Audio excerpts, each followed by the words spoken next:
شہر میں بڑھتے قتل اور نشے کے واقعات کے خلاف آل انڈیا صوفی سجادہ نشین کونسل نے ایک مہم اصلاح معاشرہ کا آغاز کیا ہے۔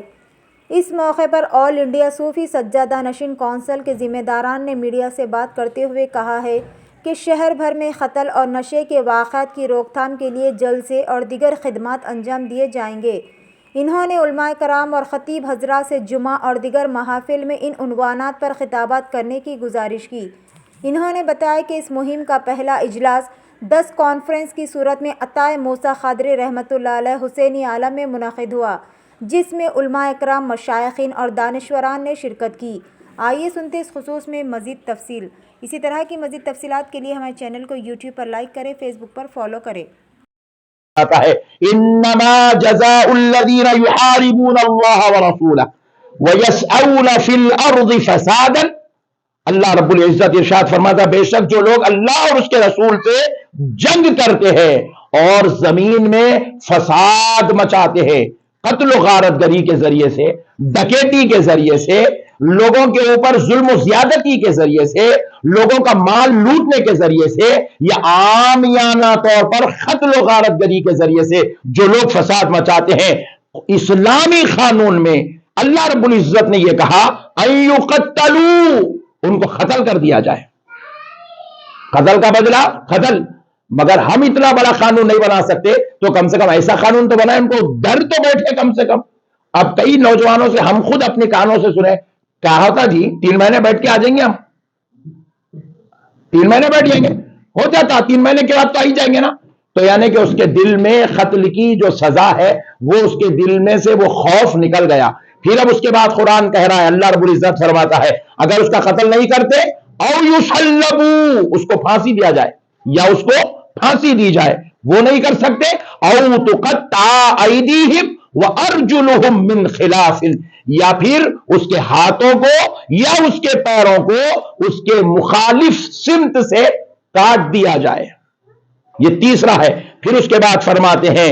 او ينفوا من الارض، یا پھر ان کو شہر بدر کر دیا جائے، ملک سے نکال کے ان کو پھینک دیا جائے، ان کو ایسے وطن میں اپنے اس ملک میں رہنے کی ضرورت نہیں ہے جو ایسے گندے جرائم کرتے ہیں۔ اسلام میں اتنا سخت قانون ہے، تو اسلام نے یہ سخت قانون کی وجہ سے اس کے اثرات دیکھے گئے ہیں کہ اسلامی جہاں بھی مملکتیں اس زمانے میں تھی، قتل و غارت گری بہت کم ہوا کرتی تھی۔ تو میں ادباً گزارش کرتا ہوں کہ میں یہ نہیں کہہ رہا ہوں کہ اسلامی قانون بناؤ، یا پھر میں یہ نہیں کہہ رہا ہوں کہ ایسے قانون جو ہے تم بھی قتل کے جو ہے فصولیوں پہ لٹکاؤ، میں یہ نہیں کہہ رہا ہوں۔ میں یہ کہہ رہا ہوں کم سے کم قانون میں کچھ ایسی جو ہے سختی لائی جائے تاکہ قتل کرنے والوں کے دل میں خوف پیدا ہو، ہیبت پیدا ہو۔ پھر اس کے بعد فرمایا جاتا ہے، اللہ رب العزت کہتا ہے ان کو یہ اتنے سخت سزائیں کیوں دی گئی؟ اس لیے دی گئی ذالک لہم خزی فی الدنیا، تاکہ وہ دنیا میں ذلیل و خوار ہو، تاکہ وہ رسوا ہو، تاکہ وہ شرمسار ہو، تاکہ ان کو پتا چلے کہ وہ کتنا بڑا جرم کر رہے ہیں۔ اللہ کہتا ہے یہ تم دنیا میں کر دو، آخرت میں میں ان کو دیکھوں گا۔ اللہ کہہ رہا ہے ان کی سزا دنیا میں بھی ہے، آخرت میں بھی۔ آخرت میں کیا سزا ہے؟ وَلَهُمْ فِي الْآخِرَةِ عَذَابٌ عَظِيمٌ، ان کو دردناک جرائم کو دیکھتے ہوئے، جیسے کہ قتل اور نشہ وغیرہ، جو عادی لوگ جو سڑکوں پر گھوم رہے ہیں، اور آئے دن ابھی جیسا اطلاع ملی کہ 1 مہینے میں 18 قتل ہو چکے ہیں، تو ان تمام چیزوں کو دیکھتے ہوئے آل انڈیا صوفی سجادہ نشین کونسل کی جانب سے ایک مہم کا آغاز کر رہے ہیں آج سے، قتل اور نشے کے خلاف اصلاح معاشرہ جس کا نام رہے گا مہم کا، جس کے اندر تمام یہ علماء جو آپ کے سامنے موجود ہے، ان تمام کا تعاون رہے گا ساتھ میں، جس میں قابل ذکر حضرت مولانا سید شاہ اولیاء حسینی مرتضیٰ پاشا قبلہ قائد اہل سنت، اور مولانا احمد نقشبندی صاحب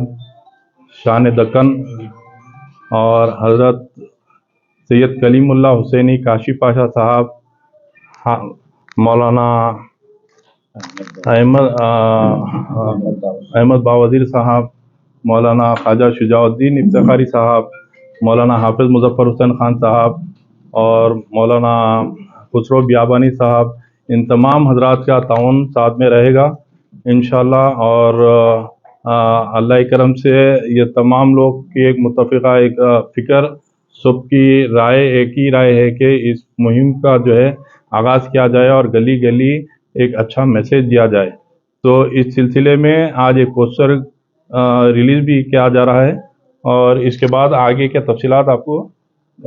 تمام علماء بتائیں.